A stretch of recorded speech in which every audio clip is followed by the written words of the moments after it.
Você acompanha agora 3 reportagens com a biografia política e pessoal de Dilma Rousseff. Na formação política dela, um período chave é o engajamento nos grupos que pregavam a luta armada contra a ditadura militar. Filha do engenheiro búlgaro Pedro Rousseff e da professora carioca Dilma Jane da Silva, Dilma teve 8 anos de uma rígida educação católica, numa escola só para meninas. Mesmo assim, aprontou bastante. Tinha umas rebeldias, assim, de deixar a professora na sala e sair, não fazer a prova, matar uma missa, assim, as freiras descobrirem que a gente matou a missa e ficar um pouquinho de castigo. Dilma Rousseff morou durante a infância e a juventude aqui na rua Major Lopes, no bairro São Pedro, de classe média alta, na região centro-sul de Belo Horizonte. A casa era essa aqui, número 469. Hoje é um ponto comercial, mas ainda pertence à família. No tempo em que a maioria das escolas públicas era boa, Dilma foi para o Colégio Estadual Central, reduto dos intelectuais mineiros. Era a década de 60, um período sombrio da história brasileira. Neste contexto, as pessoas começam a se agrupar mais clandestinamente, participar de organizações, mais leitura, etc. e tal. E a Dilma, neste momento, começa a ter a sua área de simpatia pela POLOP, Política Operária. Entre passeatas e comícios, conhece o primeiro amor e juntos ajudam a fundar o Comando de Libertação Nacional, o Colina. Assim que se casou pela primeira vez, em 1967, Dilma veio morar com o marido Cláudio Galeno neste prédio na região central da capital mineira. Como o apartamento é amplo, 220 metros, 3 quartos, o local servia de ponto de encontro para as reuniões dos militantes. A vida deles aqui durou 3 anos, até que a ditadura começou a persegui-los. Em 68, com o ato institucional número 5, a repressão ficou mais violenta. Começam os anos de chumbo.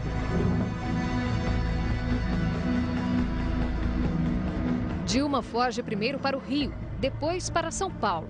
Nós saímos de Belo Horizonte no início de 69, no primeiro semestre de 69, quando assim, a repressão aumentou muito e tinham sido presos vários companheiros ligados ao nosso grupo político. O grupo aumenta. A Colina se une à Vanguarda Popular Revolucionária e muda de nome. Agora é VAR Palmares. Na nova organização, Dilma se apaixona e passa a viver com Carlos Araújo. No dia 16 de janeiro de 1970, Dilma Rousseff estava no lugar errado, na hora errada. Delatada por um colega de militância, foi presa em São Paulo.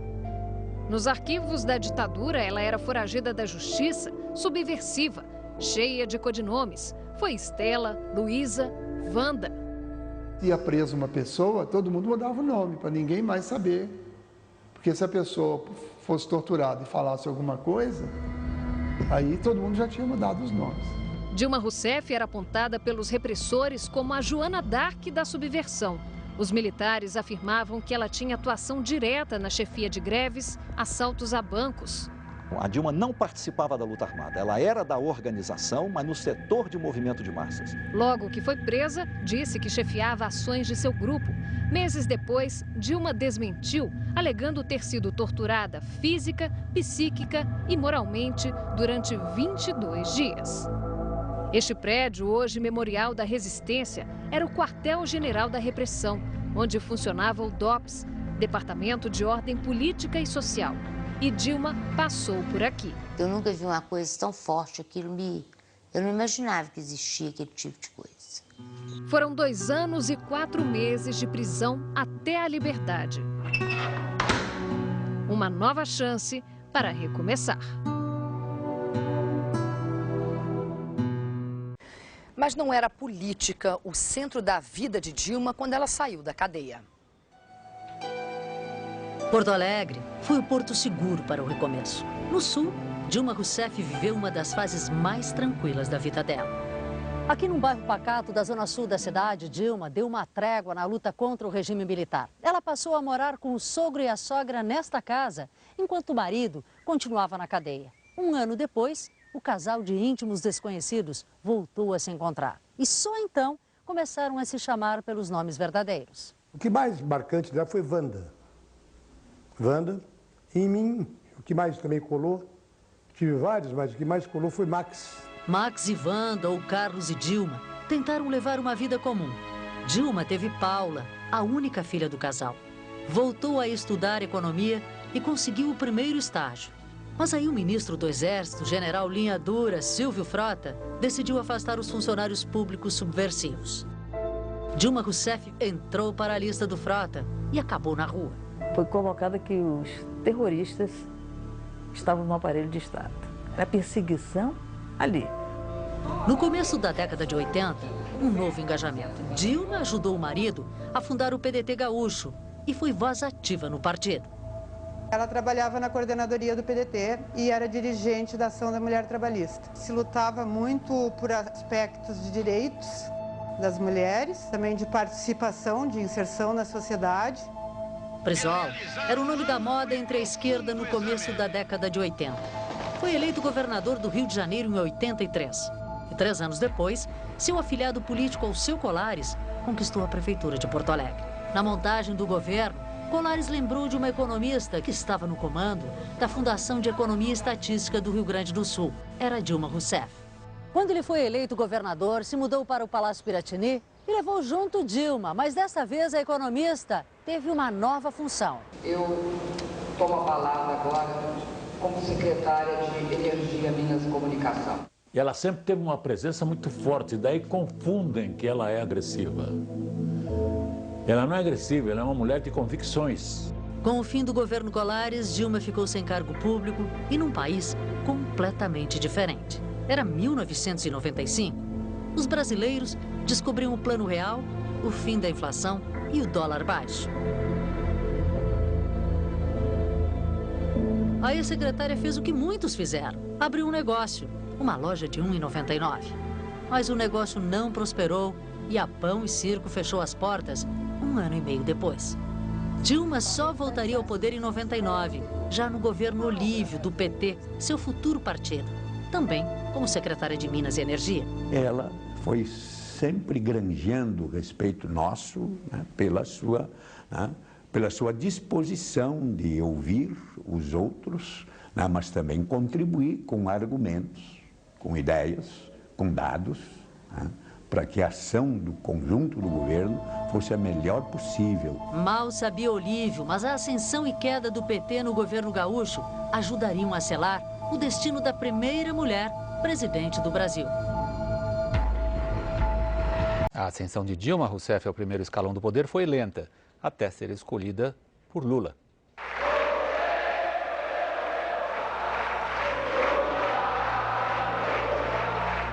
Uma vitória histórica para o país e para o PT. Uma derrota histórica para os gaúchos e para o PT. Se hoje Dilma Rousseff é a estrela do partido, há bem pouco tempo não era assim. Ela saiu de um governo derrotado para um futuro incerto com a eleição de Lula. Hoje é o dia do reencontro do Brasil consigo mesmo. Mas foi um desencontro que selou o destino da primeira mulher presidente do Brasil. O ministério será anunciado segunda-feira, sem a participação do PMDB. E assim a ex-secretária do Rio Grande do Sul apareceu como um azarão no Ministério de Minas e Energia em 2003. Meus agradecimentos ao meu presidente. Na primeira foto oficial, nenhum destaque. Ela ocupava a segunda fila, mas o desafio como ministra era de primeira necessidade: evitar um novo apagão energético. Provavelmente 2006 não, provavelmente 2007 não.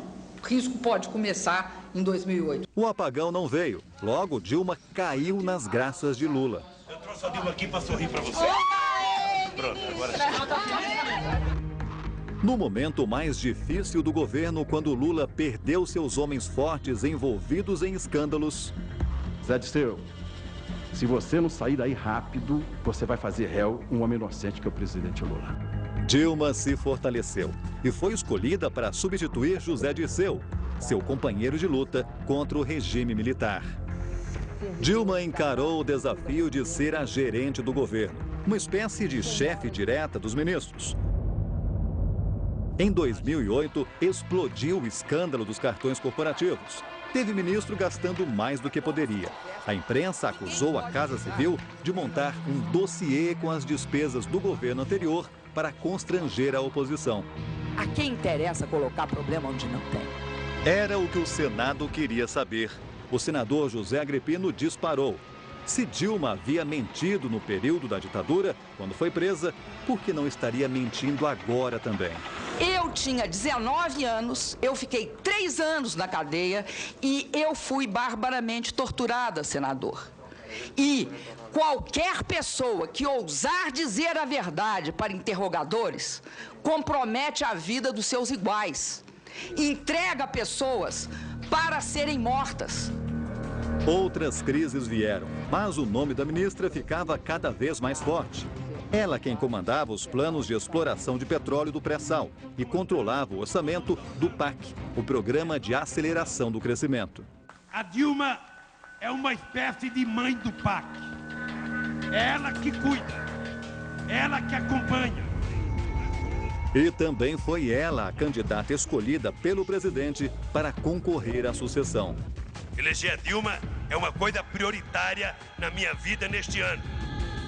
Na trajetória rumo à presidência, Dilma Rousseff viu a amiga e braço direito Erenice Guerra deixar a Casa Civil sob acusação de tráfico de influência, superou um câncer no sistema linfático, ganhou um neto, fez plástica e colecionou visuais. Dilma Rousseff já fez história. É a primeira mulher eleita presidente do Brasil. E quando assumir a principal cadeira do Palácio do Planalto no dia 1º de janeiro do ano que vem, ela terá 63 anos de idade. Como será o governo dela, isso só o tempo vai dizer. Mas no dia em que teve a candidatura oficializada, Dilma deu uma pista de como quer que seja. Não é por acaso que depois desse grande homem, o nosso Brasil possa ser governado por uma mulher. Por uma mulher que vai continuar o Brasil de Lula, mas que fará um Brasil de Lula com alma e coração de mulher.